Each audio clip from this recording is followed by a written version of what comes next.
In today's video, I'm going to teach you how to upload documents in Zoho Books. By the end of this walkthrough, you will know exactly where to go, what to click, and how to make sure your files are stored neatly inside your Zoho Books account. First, make sure you're logged into your Zoho Books account in your web browser. Once you're signed in, you'll land on the Zoho Books dashboard. This is the main home screen where you usually see things like your income, expenses, and recent transactions. Take a moment to let the page load completely so that all the menus and options are visible. From the dashboard, look toward the main navigation area, usually found on the left-hand side of the screen. Here, you'll see different modules like sales, purchases, banking, and so on. Among these options, find and click on the one labeled Documents.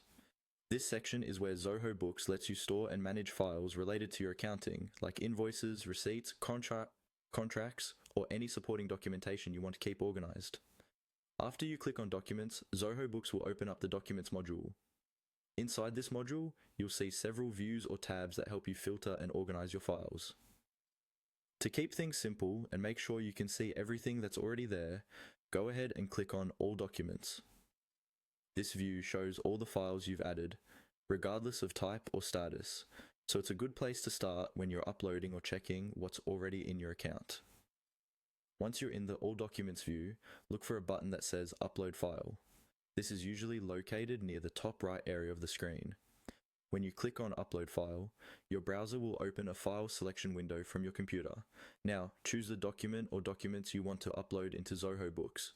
These could be PDFs, images of receipts, or other file types that you use as supporting records. It's helpful to keep your files clearly named on your computer before uploading so they're easier to recognize later inside Zoho Books. After selecting the file, confirm your choice in the File Picker window. Zoho Books will then start uploading the file. Once the upload is complete, the document will appear in your All Documents list, ready to be attached to transactions or simply stored for future reference. And that's all you need to do to upload documents